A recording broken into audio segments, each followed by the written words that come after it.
We are then taking that bus like we did the last time, leaving from City Hall. It will leave at about 8:30 in the morning. We need to be up in Albany by 1, and we need to be back down to City Hall by 7.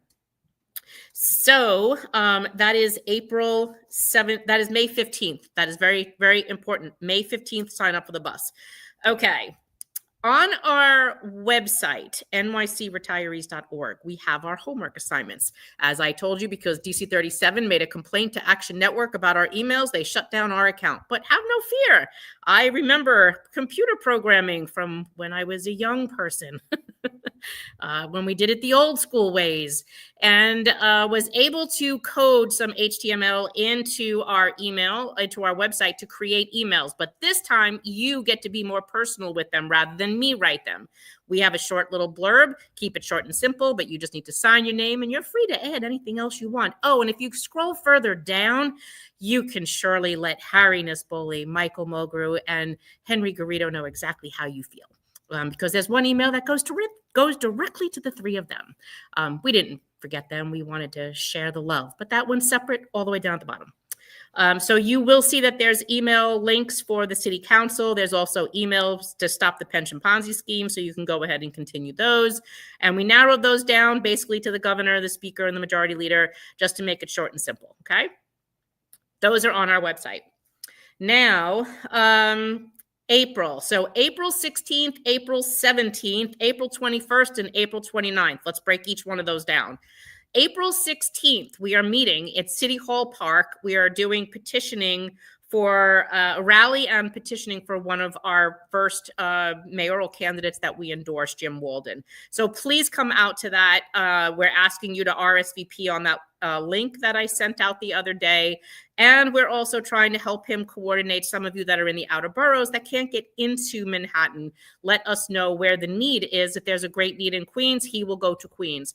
If there's a great need in Staten Island, he will go to Staten Island. Wherever you guys are and you want to come out to do this, he will help you make sure that he gets there to you. So that's the 16th. The 17th is the mayoral event. The New York City Retirees is hosting their first ever retiree mayoral event. The candidates, almost all of them are showing up. We decided to change it from a forum to a debate. This is going to be exciting, folks. So make sure you also register for that. You must eventually get an email from us to confirm that you are on that list. And then we will start that confirmation process very, very soon, because that is the 17th. It is in Manhattan at the Graduate Center. And we're looking forward to seeing that. We have about 400 seats to fill, and I want to see each and every one of your tushies in those seats. That's the 17th of April. Now, April 21st and April 29th, our guest is going to talk to you a little bit about his election. There's a special election in Staten Island to fill the city council seat for District 51. Early voting starts on the 21st, and then the special election is on the 29th. So for all you Staten Islanders, we want to make sure that you are coming out for that election. Yes, Ms. Maggie, our mayoral event will be streamed. We are just finished the contracting setup with the vendor that we hired to do the live stream as well. But we really do need a really good, strong presence at that event. And you will eventually, when you register on our list to come in person, you do not need to register if you want to stay and watch it at home. But I do need you to register, because you will need to get a registration number to show up in person. So that's what I have about that. Laura, Jim Walden deserves all the support he can get. I will be there. Thank you, Laura. I look forward to seeing you. You did a great job with the reprogramming. Thank you. Good idea to let Henry and Harry know they can't stop us. No, they can't. Sorry, I had to be brief, but it did take me a couple of days to remember it. It wasn't as easy as it was. And even the new plug and play features of your website don't always let you do that so freely. Ellen says she'll be on the bus on May 15th. I'll be on the May 15th bus. Come join me. Looking forward to meeting so many of you in person. Absolutely. Now you get to meet everyone you talk to on Facebook. Lynn Aurora, I will make sure that Frank sees you. Lynn, it says Lynn Carletti. I will make sure Frank sees you. Don't worry. Okay, so I want to get started because I think our guest has like a hard 7 p.m. stop. I know he's extremely busy as he's getting ready to get ready for this election. So I'm going to bring in Frank. I did that in less than 10 minutes, guys. And I was on time today, too. You should be very proud of me. All right, welcome, everyone. Here's Frank Moreno. Hello, everybody. It's great to be here. Hi, Marianne. Hi, And nice to everybody. see you, too. You've got some fans in here. Wonderful. Hopefully more than a few. Well, it's mutual because I'm a fan of yours and a fan of everybody that has been working with you in order to make sure the city keeps its word. I know a lot of you were on our call yesterday. I don't remember if it was yesterday or the day before. I've kind of lost track. All our days are turned into Yeah, short. exactly. I know Marianne, the Ellens, and Laura, I think was all on yesterday's call. So I'll endeavor not to be too duplicative. I really want to be responsive to any questions you guys have, but I want to thank everybody for making the time to join this call and for your continued advocacy. Like I said, I know a lot of you were part of our earlier discussion, and I really want to begin by saying how inspired I was by the passion, the clarity, and the commitment that each of you brought to the table, not just in our previous discussion, but previously and throughout this entire fight. And I'm joining you today, not just as someone who supports your cause, but as someone who's in the fight with you. I'm hoping to be there at the Court of Appeals on May 15th. If there's room on one of the buses, great. If not, I'll drive up there, hopefully as a council. There's room. There's room. I'll make sure you have. I would love to have you there. Yeah, I'm hoping to be a council member by then.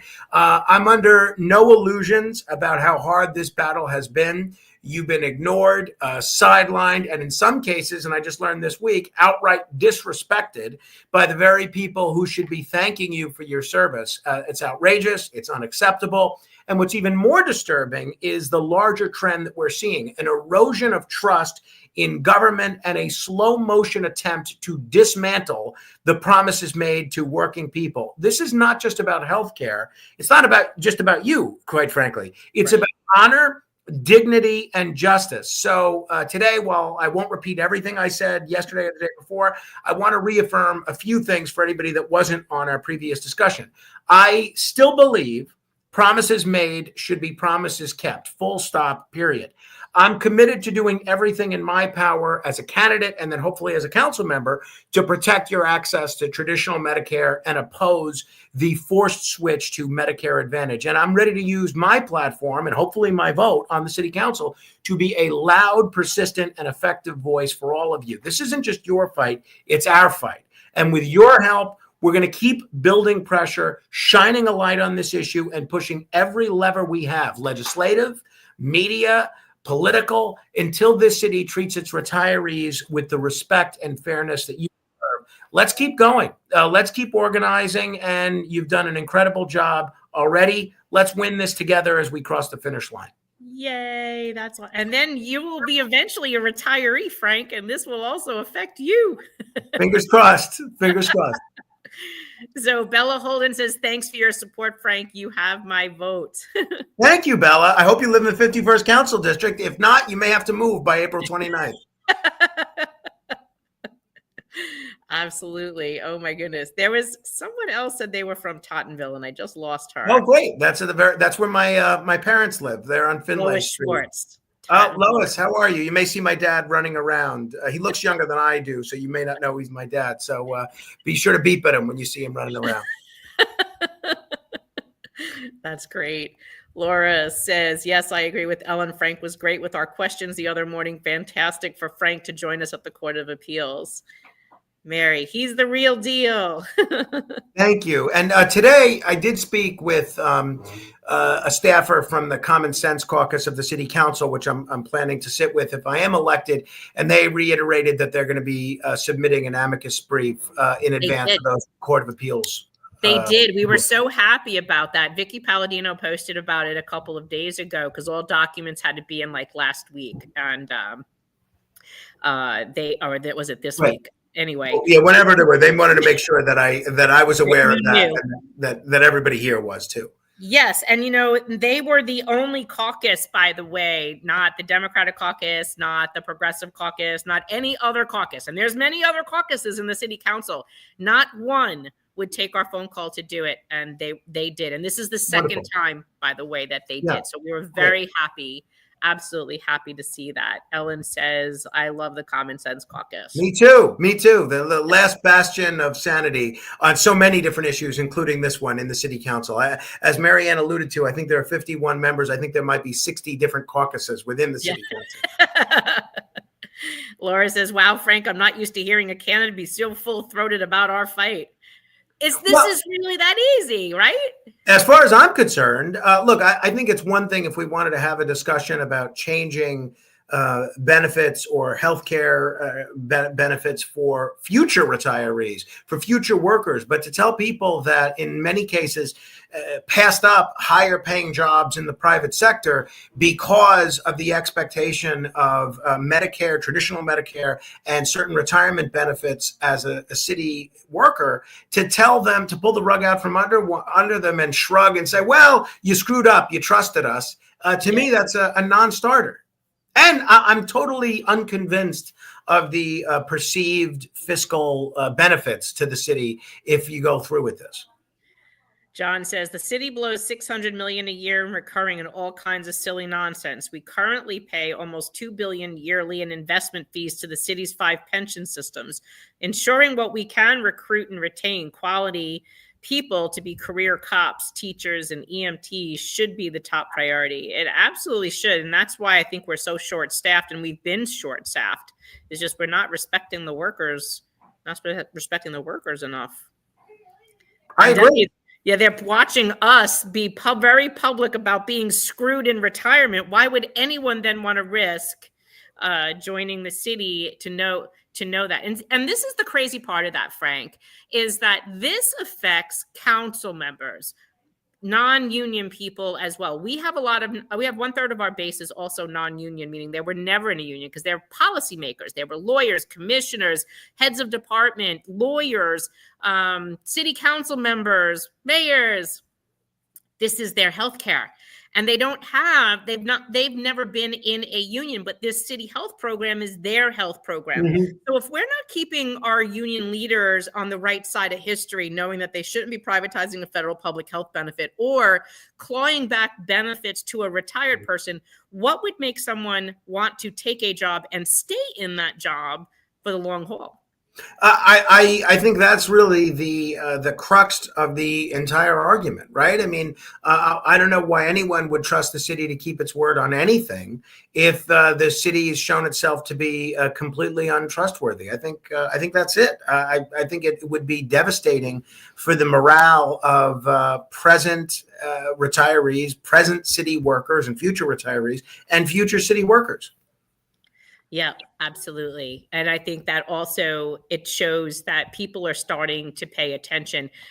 This person says, yes, working to educate actives daily because they don't recognize this. I mean, look, we know that when we were working and busy and we were raising families, we didn't always think about what this argument is today. We didn't think about Medicare or what our healthcare would be like when we're 60, 70, or 80 years old or 90 years old. My oldest retiree is 102. Wow. I know. God bless. Yes, we say live long and prosper and collect a lot of pension checks, and that person does. Really? Yes. So it's kind of exciting to know that to educate people that this is what you earned. You gave up those reduced wages for that. This is what you earned. This was like a form of deferred compensation, if you will. Mm-hmm. Take these lower wages, give up these benefits, and when you retire, you'll have a pension and you'll have health care. And now that we're retired and we have our pension, and our pensions are protected from diminution by the state constitution, by the way, Article 5, Section 7 prevents your pension from being diminished. However, nothing protects your health care from being diminished. So our bill that's currently in city council, and we do have one in the state, we modeled it after Article 5, Section 7 of the Constitution as to not diminish a health benefit for a retired person. And we don't understand why we're getting all that flack. So when we broke down the bill and they were saying, well, the unions were saying it violates collective bargaining. We were like, no, it doesn't. We're not in the union. Oh, it violates the Taylor Law. No, it doesn't. The Taylor Law protects employees. We're retirees. Look at your contract. Article 1 of every contract says who the union represents. It doesn't say retiree. So then Henry Garrido said, it interferes with our negotiating. And I said, well, I may give him that one. And they're like, why would you give him that one? And I said, it shuts my pocketbook. It keeps their hands out of my pockets. And if you don't pass the bill, they're going to keep sticking their hands in our pocket and stealing what I got. If you pass this bill, it protects what I earned from being stolen. That's how it interferes with his negotiations. And they were like, oh, good point. Didn't think about it that way. I said, I didn't think I'd ever have to say that out loud. Well, thank goodness you did, and thank goodness somebody's willing to speak to not only the retirees but the active members in a manner that's easy for them to understand, and that's just very forthright. Ellen says, I worked for the city as an attorney and could have earned so much more in the private sector, but the promised healthcare benefits were why I joined. No medical underwriting for the city's Medigap. Yep. So what that means is no underwriting is you don't have to go through a medical underwriting where they'll ask you questions about your prior pre-existing conditions and potentially deny you because you're on a city employer plan. You're protected from that. But if the city is successful in this next court case that we have and the higher court overturns the lower courts, the mayor could eliminate all of our choices of health plans, including our supplement that protects us and keeps us in traditional Medicare and forces us into that Medicare Advantage plan that many of our doctors and hospitals don't accept and allows the insurance company to become the gatekeeper to all of our care. If that happens and you want to stay in traditional Medicare, you will have to undergo underwriting depending what state you're in. If you are not in New York, Maine, Massachusetts, or Connecticut, you will have to undergo underwriting. And if in your 60s or 70s, 80s, 90s, 102, you have a pre-existing condition, you may be denied a supplemental plan. If they offer you one, the cost could be so prohibitive, you may never be able to afford it. You'll always have your Medicare that pays the first 80%, but that last 20% will be on you. And that would surely put people into medical debt or in managed care. So it's definitely important to know that. Gene says, what's Cuomo's position on this? I'm unclear. So am I, Gene. Cuomo hasn't answered my email or my phone call. So I'll let you know when I hear from him, if I hear from him. I mean, given the governor's track record, I think it's a good bet that at some point he will have every position on this issue, just as he does on all the issues that he's running on now, which happen to be the opposite of the issues that he spearheaded as governor. So I'm sure eventually, whatever your position is, Governor Cuomo will eventually take it. Well, I'm hoping he will call and let us know what his position is and then we clear up all this gray area. Well, we'll find that out. Matthew says, thank you for your strong support. You have reached out. Have you reached out to any of the current elected officials to understand why specifically they're not supporting 1096, i.e., for example, it's legality? Have you heard of anything? Not really. The thing that I had heard was about the collective bargaining issue, but in speaking with Council Member Palladino and others, I think that some minor procedural issue.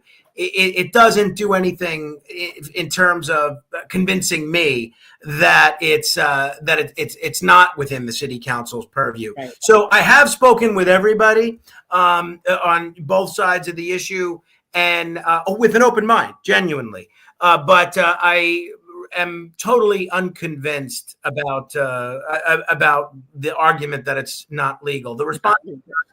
They've been a mix of political tap dancing and in some cases a lack of courage. And I'm talking about both sides of the aisle. Some have raised vague concerns about the legality of the council involving itself in healthcare choices, but when pressed, not a lot of them can point to a single legal opinion or a precedent that actually backs that up. The truth is, I think many of them are afraid to go against the mayor or the insurance industry interests that are behind this Medicare Advantage push.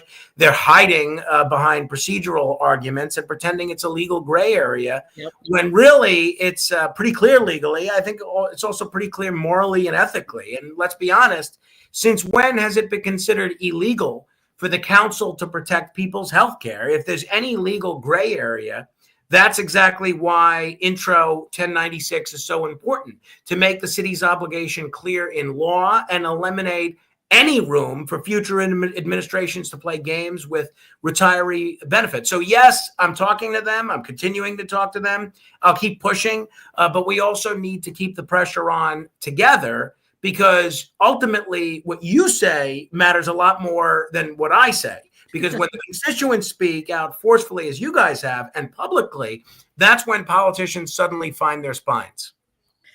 I would hope so, Frank, because we've been on the street with this for 4 years, and there are some still that, I don't know, they kind of look like jellyfish at this point. But yes, that's disturbing. And yes, even their own lawyer, the Municipal Labor Committee's own lawyer, says it wasn't illegal. We have Alan Klinger, the attorney for the unions, on audio that someone gave us from a meeting that we were allowed to listen to, but they did the audio, and he says it was last year's bill. And someone was asked, one of the union representatives was saying, why do you keep saying that the bill is illegal? Like, the bill literally says it doesn't interfere in collective bargaining. Why do you keep saying it interferes in bargaining? And he goes, well, it can't by itself be, interfere or be illegal in bargaining. But what it would do is, if the city had to pay for those retirees, it would be less than it would pay for you. I was like, whoo, that's really cold. Like, he's literally saying, if you steal what them old people got, then you will have more money. But he just created a them versus us, and he doesn't even let them. And I'm sad to say, not all of them in that room agreed with him, but they didn't speak out.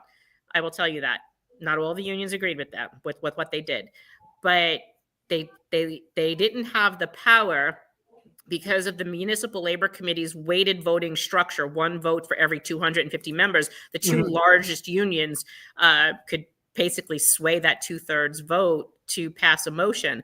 And so while they could not muster the ability to do that, it was very frustrating for them, because they're watching their benefits for their retired members be sold down the river. Yeah. And it was very horrible. They never changed those rules since 1966. We're encouraging them to do that as well. But yes, that's exactly how that one went down. So to hear their own lawyer say, if you don't take from them, it's less that the city will give from you. And they don't even see we are their future. They don't even see we built their union. We built this city after 9/11. We rebuilt this city. It was a complete disconnect, Frank. It was sad. Yeah, no, I mean, that's what it seems to me, and I'm grateful that the courts have done the right thing thus far. But clearly, there's a long way to go, not just through the court system, but legislatively as well. Yeah, absolutely. Laura says, one of the tactics many council members have used to ignore our fight is to tell us we must be their constituents to be heard, even if we're lucky being heard as constituents, if we're even lucky to be heard as, yes, there's many council members that won't even listen to their own constituents. And that's it's ridiculous. You're exactly right. Was it Laura that said that? And that kind of response is both lazy and dishonest, because let's be clear, every retiree served this city. You kept it running through blizzards, blackouts, emergencies, everything in between. You may not currently live in every council member's district, but you helped build this city and its budget. The one that funds their salaries and their pet projects comes from your work and your promises. So when they say you're not my constituent, what they're really saying is, I don't want to deal with this. It's a dodge. And frankly, it's insulting. When lobbyists call them from out of state, they take the meeting. When developers line up to make campaign contributions, no one asks what zip code they live in. But when a retired sanitation worker or a teacher calls about health care they were promised, suddenly the council member's ears stop working. That's how democracy is supposed to work. And if I have the honor of serving on the council, I'll never use that excuse, not just with you, but with anybody. Anyone fighting for justice in New York City, especially the people who built it, deserves to be heard. And I'll keep calling out this kind of dismissive nonsense until they all get the message. Hey, Frank, do you want to run for governor? I appreciate the endorsement, but I'm content to represent my neighborhood in the city council when it comes to that. I think your kids will love the snow in Albany. Yeah, he may. I'm glad I made you laugh. Patricia says, thank you. Janice Weiss says, so true. Pamela says, she loves how you get us. Like, you totally understand. Thank you. I likewise. I appreciate that. Absolutely. Ellen says, regarding our pending New York State healthcare protection legislation and the pension Ponzi bill, when we contact the governor's office, they don't even take our constituent info. And when we email, we get no reply. Yeah, I covered this a little bit with you guys yesterday. I think it's crazy. I've heard that since our conversation from so many of you. I find it completely unacceptable when the governor's office or any politician, quite frankly, doesn't even bother to take your name or ask where you live. It's not just a failure of customer service. It's a failure of democracy. You're not asking for a favor. You're demanding accountability from public servants who work for you. And the fact that you're being met with scripted emails and brush-offs, it's so incredibly disrespectful. The bills you're talking about, both the legislation at the municipal level and at the state level and in the state budget with the Ponzi scheme bill to protect retiree health care and the so-called pension protection bill, which has got to be the worst named legislation ever. It's really a Ponzi scheme dressed up as reform. They're too important to be ignored. So my suggestion would be we don't stop at the governor's general office. We go to specific staff. We reach out to regional offices and we coordinate public pressure, letters to the editor, radio shows, local press, even protests if necessary. Governors notice when an issue starts getting airtime and headlines. And if I'm elected to the city council in 25 days, I'll use every channel I have, including media and political contacts, to amplify your voices and demand that the governor listen. This isn't going away, and neither are we. Yes, absolutely. We're not going anywhere. Ellen says, I think that everyone should know that Frank had you on the radio twice, Marianne. He supported us practically from the beginning. He did. And he actually introduced us to Arthur Idala. And that's how I met that whole team there that's been helping us with our government relations and all of that. You actually started that. You reminded me of that. I totally forgot how my brain is so fried from this, Frank. I get it. But, Arthur's mother is a teacher, retired teacher, and Yes. Arthur's sister is a teacher. So it's an issue very near and dear to him. And, obviously, I wish I could take full credit, but Arthur's just a big listener to our show. So he loves copying my ideas. So when he heard, will you come on with me and the kind of passion that you have, he was all about having you on his show. And then clearly the rest is history. I'm glad it's worked out for everybody. Yes, absolutely. Alicia Vicuna is, how are you doing? She's running for District 30. She's another one of our friends. She's running for Bob Holden's seat.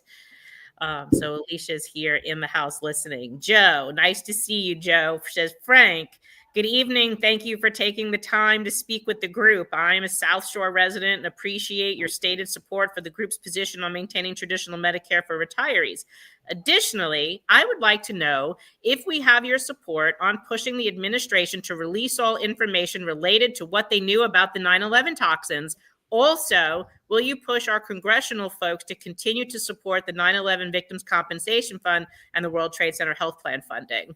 Thank you. And if you listen to my radio program, and Ellen Metzger may remember this, since I know she I think has a better memory for the things I've said on the radio than I do. You know the answer to this. But as a fellow South Shore resident, I really appreciate you being involved and staying engaged on these critical issues.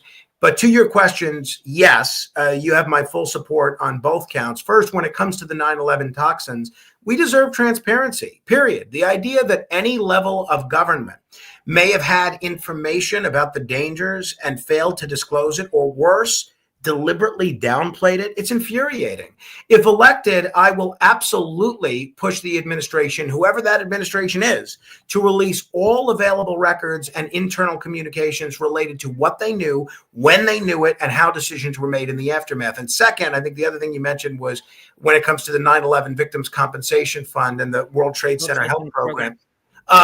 Those programs are lifelines. And look, being a Staten Islander as you are, clearly, we know a lot of people that were there. and worked in the aftermath of September 11th. And we owe it to every responder, every survivor, every family member to make sure they stay funded permanently. Yes. I may be running for city council, but that doesn't mean I'll stay quiet on federal issues. I will absolutely use my voice on air and in office to call on our congressional delegation to keep fighting for those funds and make sure the federal government never walks away from its responsibility. So short answer, yes, you got my support. And more than that, you've got my voice in this fight. We appreciate that. And actually, both of our voices would be very powerful with the reach that we have on our social media and radio with this national program. So we're starting another fight right now, which, well, we've kind of been in a few, but I guess I like to pick real good ones.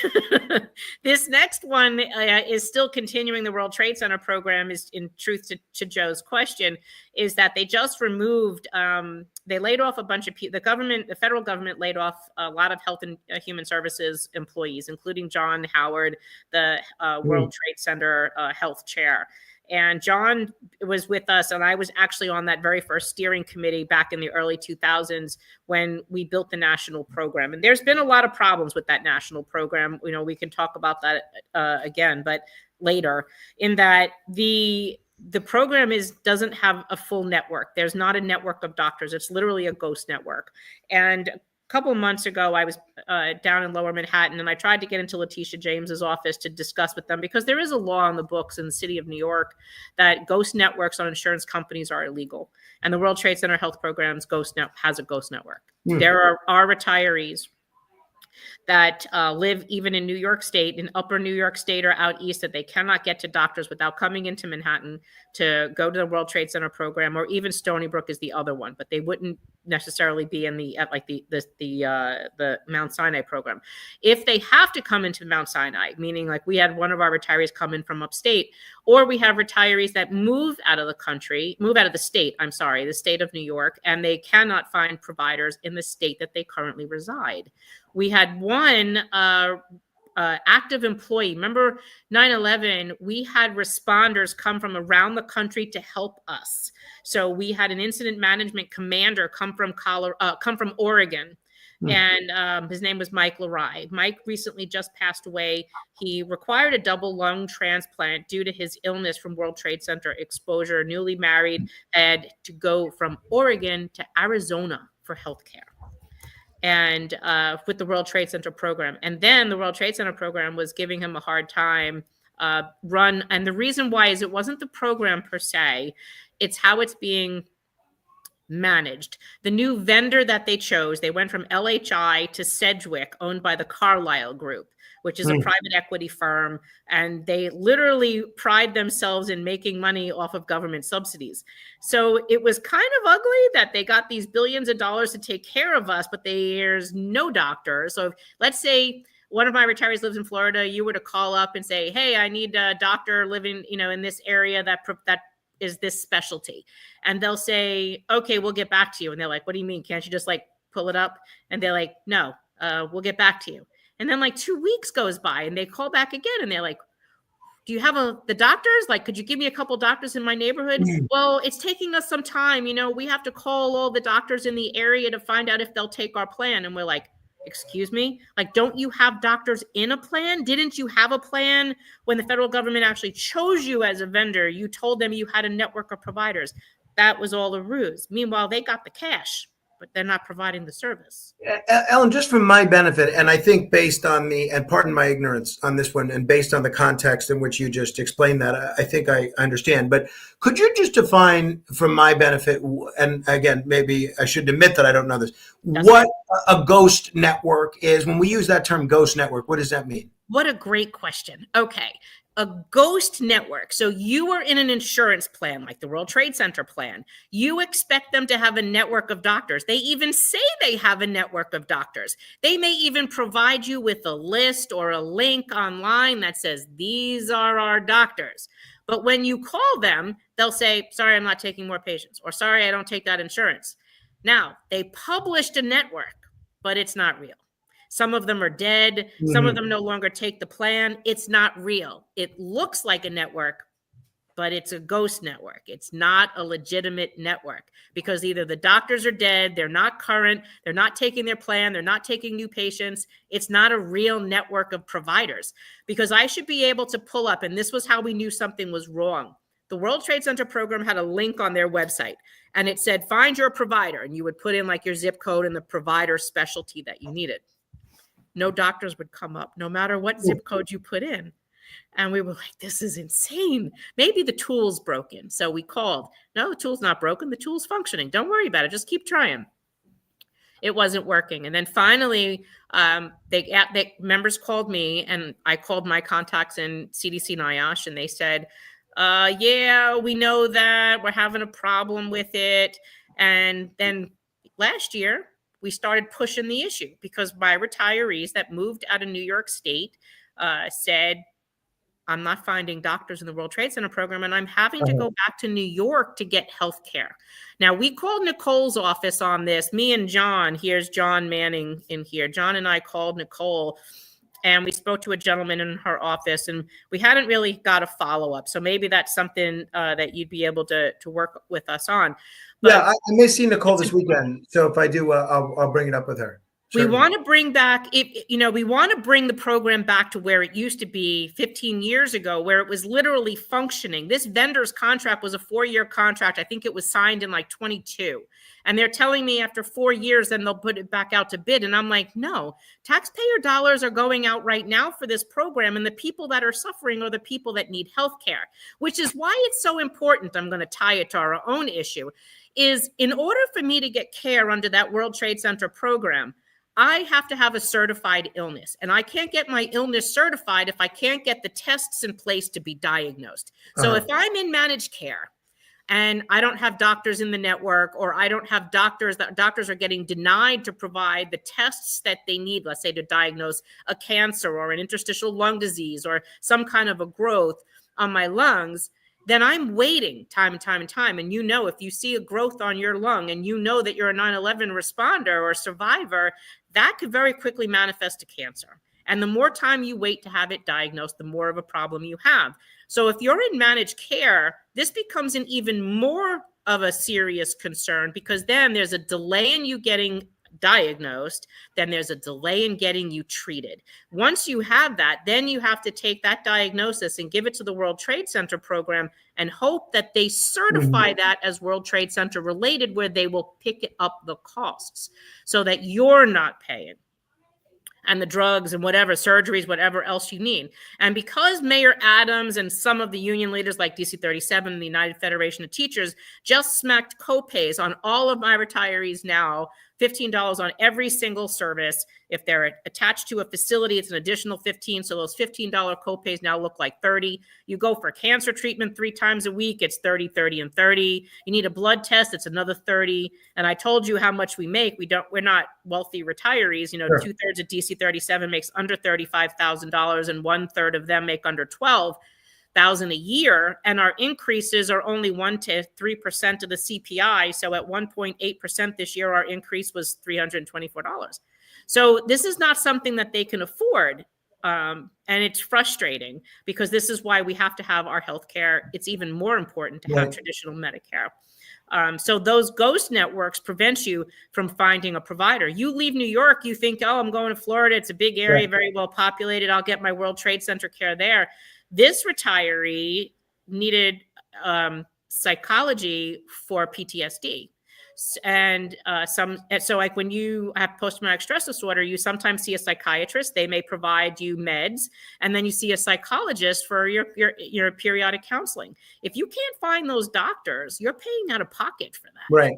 No, I thank you for the education, and I understood that it was, a perilous path that a lot of these retirees were going down. I'd not heard that term ghost network before, but it makes perfect sense the way it's used and the way you describe it. Yeah, they make it look like it's there, but it's really a facade. It's like a house of cards. It's not real. It's a ghost. Understood. So thank you for asking, because maybe someone else didn't know that question. And no, this is a group that's much better informed than I am. So I bet you they all knew it. Yeah. They are so well trained and educated right now. It is just a beautiful thing. Ellen says, there's another Eileen. Sorry, Eileen says, I'm in physical therapy yet watching. See, I just had PT today. I was at court with this group, Frank, in November, and one of my retirees got stuck in the revolving door, and I went to turn around to grab the door so she wouldn't get squished, and I didn't realize I took a step down. And when I took the step down and I went to move to go to her, my feet wouldn't move. Oh, geez. I literally fell like a tree, and I hurt my shoulder, and I got diagnosed with frozen shoulder. Dude, this is the most painful thing. This shoulder keeps me up every single night now since November. Man. And I got PT 3 times a week. So I'm like the hair club for men. This affects me too. Yeah, I get it. I'm fighting for your healthcare just as much as anybody else. Yes, you are. Absolutely. I get it. Sorry about that, though. That's right. You're infatigable. Yeah. I know. We were just talking about that before, Ellen. We were talking about our coffee and espresso. Sandy says, Frank, you make me wish I was back in New York to vote for you. We got to get you back. Move back, Sandy. I need you. That's Thank true. You. I appreciate that. We need to have a retiree building, like where we could have like a retiree housing complex where we could all go. Well, I actually think that's a great idea. I had an interview with the editorial board of the Staten Island Advance. And I actually I've lost track of what I've said in what interview. It might have even been on Arthur Idala's show. And I mentioned when he asked if you had a wish list of anything you could wave a magic wand and put in your district. That's what I said. I think there's a big need for senior housing. And you have all these people in our community who grew up here, raised their children here. And it's a shame that once they get to an age where they no longer want to shovel snow, that they're forced to move elsewhere. And I'd love to find a way to keep them here, whether it's a retiree compound or a specialized senior housing or something else. I take that very seriously. I'd like to do something on that. I love that idea. That I was telling someone the history of Electchester Local 3 in Queens, New York, which was actually built by Local 3 IBEW Local 3 electricians, and Electchester still stands. Let's see, John, this is another interesting thing we can educate you on, Frank. So John says, where does Frank stand on excessive premium increases on long-term care policies from Genworth Insurance Company approved by the State Department of Financial Services at highest level requested Superintendent Harris? Let me explain that. So many people purchase a long-term care plan. This is, my mom had one. It was typically for people who are younger that buy it, usually in their 40s, 50s. And it's a long-term care policy that will give you a certain amount of coverage. For my example, my mom had like 3 years or $300,000 worth of coverage. And that was considered a low amount. And I think her premium when she started paying was about $1,500 a year. Once my mom turned 70, that premium jacked up to over 10 grand a year. And John did an article in Barron's paper just last year. We can share that with you to explain how high those premiums jacked up to the point. And this was a plan that would help care for him when he became infirm. It would pay for someone to come to the house to help you or help modify parts of your home. It's within a fixed dollar and a fixed period of time.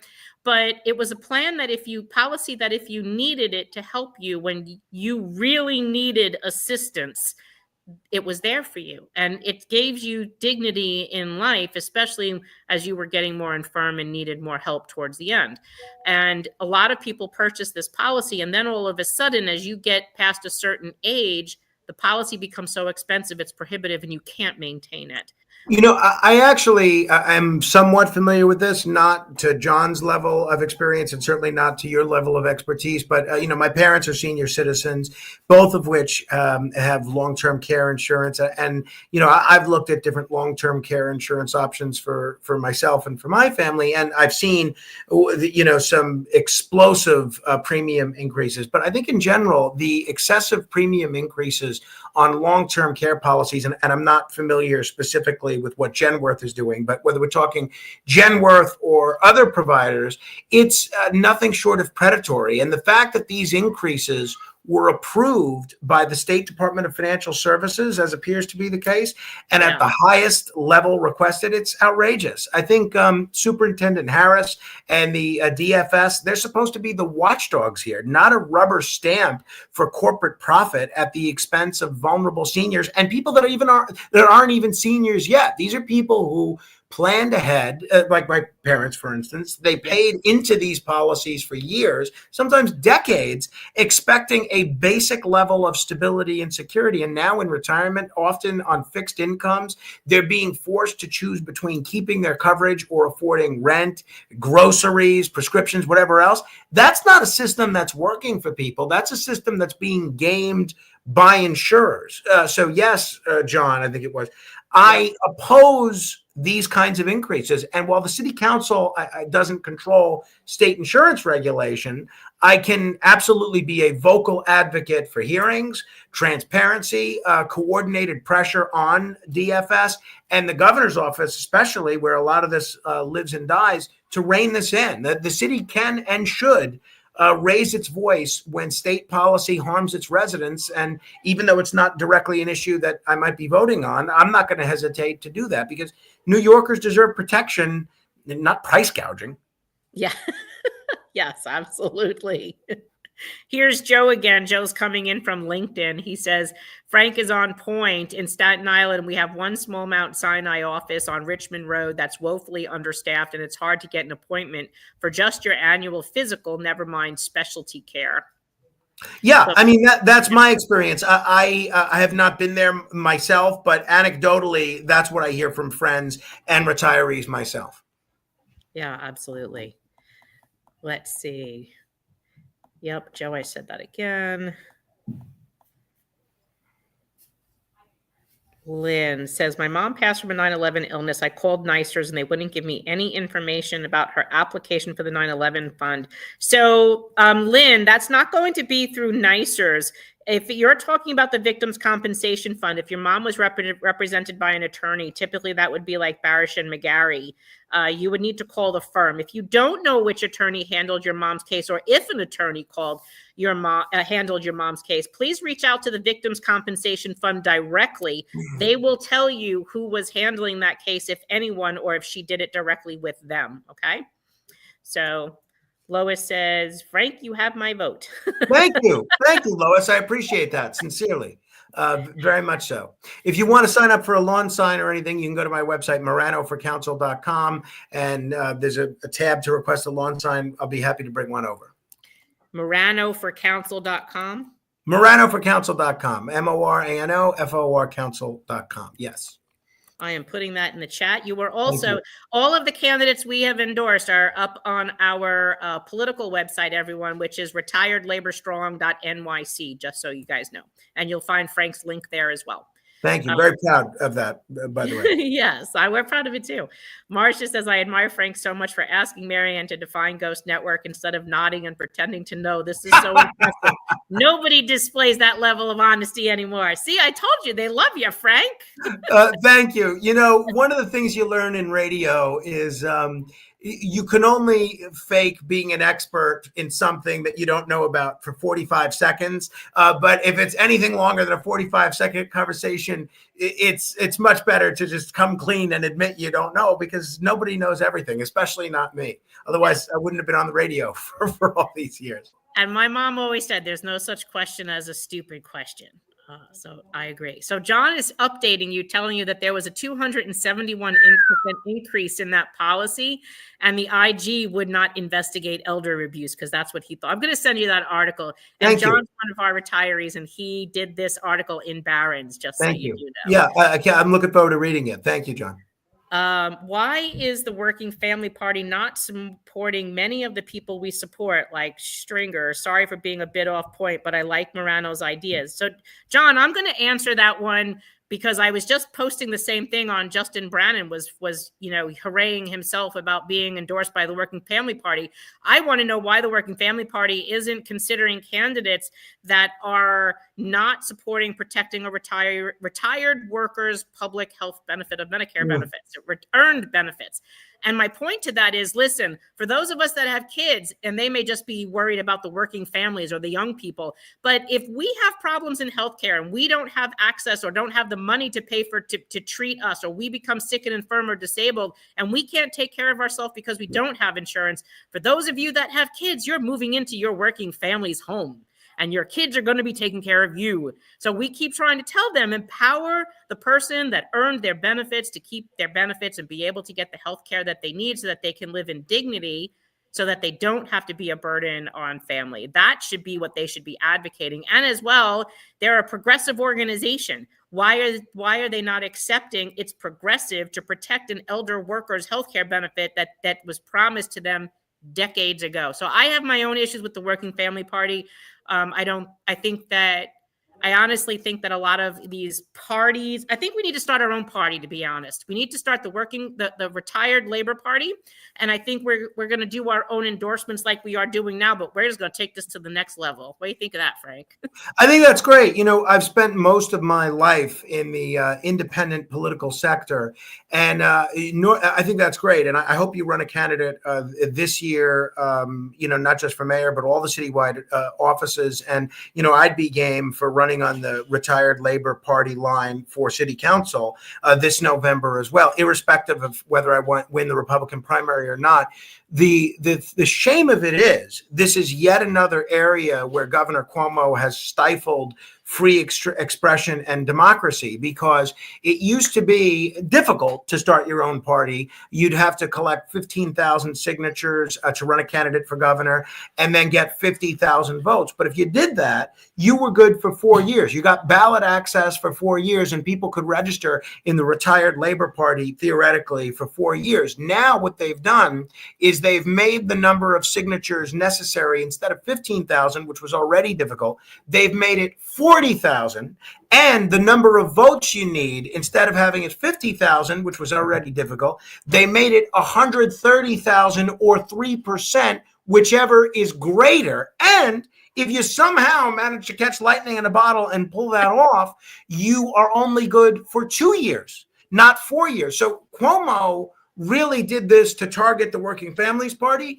but what's happened in doing that is he's killed off all of the minor parties, with the exception of two. So it's more difficult than ever. But if you go that route, I'd love to run on the retired Labor Party line in November this year.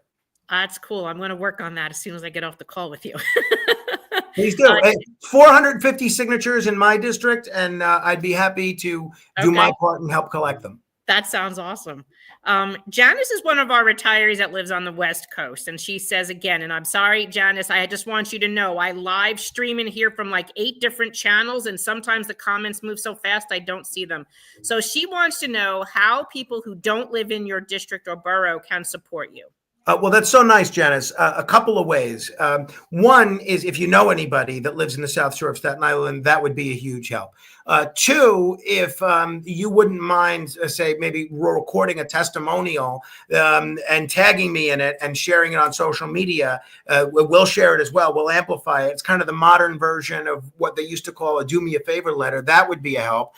Additionally, if you go to our website, moranoforcouncil.com, and sign up to volunteer, we're doing virtual phone banks every week. And you can make calls from California or wherever you are. We're doing an hour or two a week on different days. May do it tomorrow because it's supposed to be raining in our district. And we're using volunteers that may not be in the area to make calls to voters that live here to get the word out. And obviously, you can always make a contribution. It doesn't count as much as if a New York City resident makes it, because you get 8-1 if it's made by a New York City resident. But I can take contributions from all over. And again, that's all at moranoforcouncil.com. So if you know anyone, please spread the word. If you can, record a video and put it on social media, tag me. Sign up to volunteer, and if you're so inclined, you can make a small contribution as well. That's great. So you've only got a couple minutes left before your 7 p.m. out the door. As I promised you, you can take these next few minutes. They're yours. I am passing the microphone to you. I saw one question. I don't remember who it was from, but it's an issue that I've paid a lot of attention to about privatizing Medicare. And I know that not necessarily a New York City issue, but I think it's a cousin issue to everything that we've been talking about.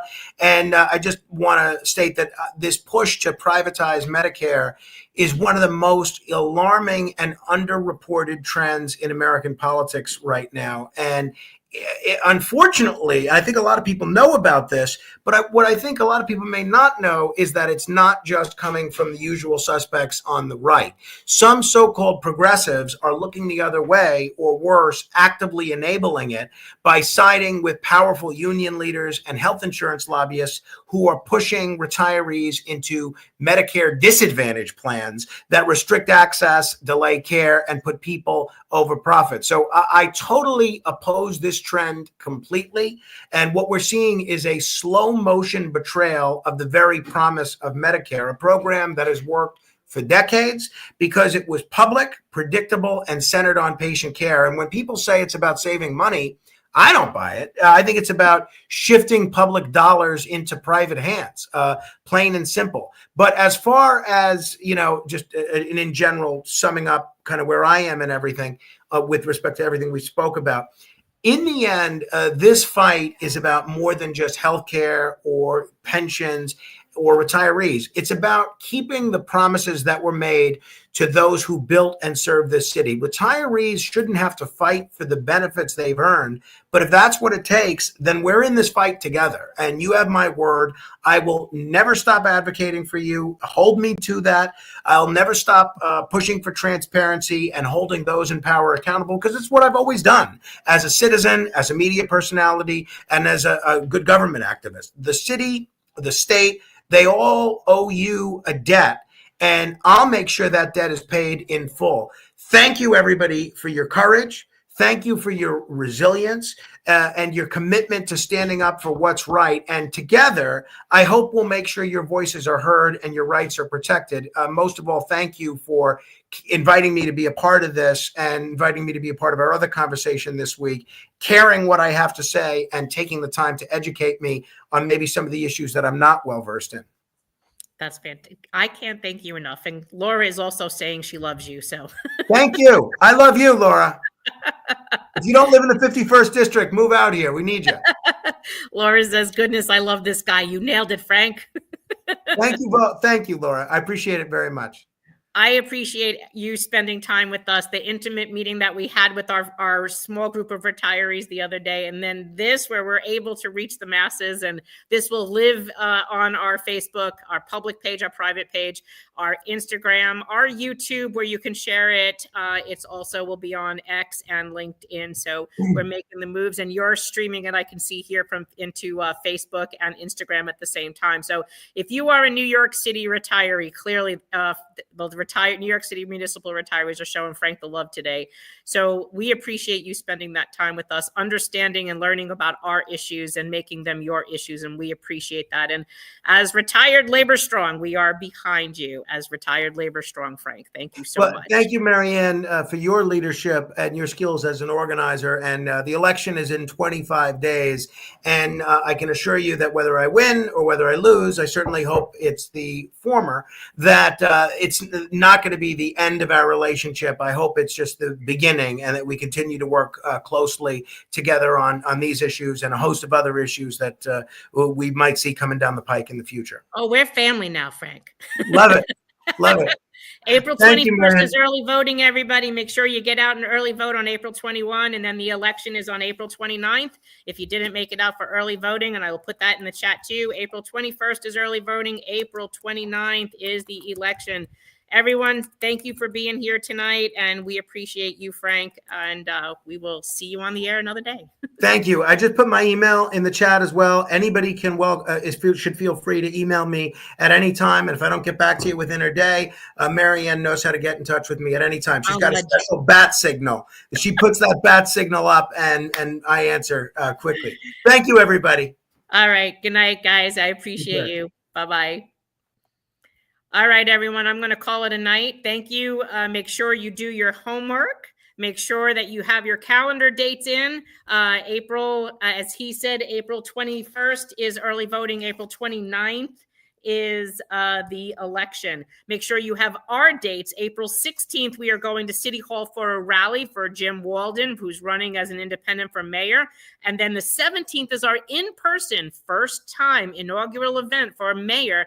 We are holding an in-person event at the Graduate Center. It's a CUNY facility, and the address was it's invitation only. It is in our newsletter, and you have to click the link to register for it. And then probably about next week, we will be sending you confirmation emails that your registration has been accepted. Every person in your party must attend. So if you want to bring your spouse, I need to have both names and an email address. That would be April 17th is that day, in-person mayoral forum. And then May 15th, I also need you to sign up for the buses. We're going to Albany for court. We're arguing the Benkowski case to defend the 2 lower appeals. Also, April 1st started our 2025 round of our fundraiser for the first time since 2024. So we held off for 3 months like we usually do, give everyone a little bit of a reprieve from the holidays and start to get your campaign donations out. And we start back up April 1. So we're going to put up another thermometer, and I'll post that up on the board this weekend. I'll send out the email this weekend so you know all the dates again. You have the links to register for the bus and also for the in-person mayoral forum. And we're also asking you to do a third one. I want to make sure you're coming to the live event with a rally on the 16th for Jim. And if you did want an in-person rally with a petition signing in your borough, he needs to know what boroughs want to see him there. And that's if you can't get to Manhattan on the 16th of April, okay? And then he would like to come to your district. If you're going to sign his petition, you must not have signed a petition for any other party person for mayor. So if you signed a petition for anyone running for mayor already, you cannot sign his. But we'll make sure you know all of that as well. I will put that in the newsletter. Maya says, thank you for explaining ghost networks. Oh my God, everybody does it. Per healthcare's business model, list of participating doctors. Yeah, try and connect with one. I absolutely know. Ellen, donation done. Thank you so much, Ellen. We do appreciate that tremendously. Sandy, your energy is contagious. I believe you. Good luck on the election. The city needs you. He was a fantastic candidate, wasn't he? And this is why I say this. Like, sometimes we'll get an email from an angry retiree going, why are you getting involved in politics? Listen, if you don't elect candidates or council members or electeds, politicians, any office that support you, you're never going to get your legislation passed. We have a board of how many, 40-something people over there that have not supported you. And yet they want to say they support you. Some of them will get on the bill. They won't even talk to you. And then they want to say, look, I support you. No, you don't support me. You got on the bill for cover because you didn't want us to come after you or endorse an opposition candidate. In one case, we signed up, we supported a candidate that was opposing the incumbent, and the incumbent got angry. And we said, you've ghosted us for a year. You've done nothing to help us. You didn't come to our rallies. You didn't answer our phone calls, and then you get on our bill. Show me you love me. Don't tell me you do. Show me you do. And getting on my bill doesn't show me anything. Because look at all the people that said that they supported us last year and got on the bill last year when there was an election, but they're not on the bill this year. That doesn't mean anything to me. That means you got my back when it's convenient for you, not when I really need it. That don't have my back. So we call them that shit out all day long. How come Scott Stringer's name is still going on the... Oh my goodness, I didn't even see that. Miriam, you should have told me that before. Oh my goodness, that means the whole time Frank was here, I should have had his on there, not Scott. Oh my goodness. So I will apologize to Frank for that. But Frank's website is in the chat. It's Marano for Council.com. So make sure that you do have you donate to him. That was from last week when we did. Thank you, Miriam. I wish you had told me that an hour ago. But thank you very much for telling me. Now I took it off. See, I need you guys. I really need you. I didn't even see that one. All right, everybody. Those are all your homework. I don't think I have anything else. The Bentkowski case, if you want to read the briefs, because some of you have asked, you can go to our website, nycretirees.org. You can go to the top and you can click like says more up at the top, and then look for hold on, I forget what it is. Look for NYC, I think it's like updates or something. Latest developments. So go to our website, nycretirees.org, go to latest developments, and you'll see it'll talk about what happened in April, and there'll be a link to go to the Bentkowski case. Now, it'll bring you to the court docket. Once you get to the docket, just type in the word Bentkowski, Bentkowski, and then the docket will come up. Click it. You want to see all the documents, click that. And then all the documents will come up. The first one or two at the top is the city documents, and then a bunch of them says like not available yet. Go to the bottom of the list. There's ours. And then you could read ours, exactly what Jake had written into the case, and that's there too. So you could read all of that. Just remember, the top brief is the city. The bottom brief is our brief. All right. I am calling it a night, guys. How is Mr. Bentkowski doing? I haven't spoken to him in a few weeks, Camille, and I will definitely reach out to him. And thank you for all the work you are doing, Camille, you and Marcia and Annie. It's phenomenal that you guys are working so hard together to help us out as our Women Warrior team and making those connections to get our support for our legislation. So I just want you guys to know I appreciate you. All right, everyone, say a good night to all the moderators. Thank them for all the great work that they're doing, and thank all of you for listening. And I will let you know who will be coming to visit us next. As soon as I get that scheduled, I will let you know. Thank you for staying with us and for supporting everything that we're doing. We truly do appreciate you. And thank you to Frank Morano for coming back on twice this week, once in our small setting to answer your questions privately, and then today doing it in a very quite public way, transparently showing that he has your back.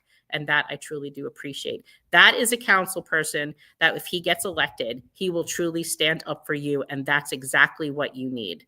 Now you understand the difference from those who say they support you and those who are willing to publicly say that they do.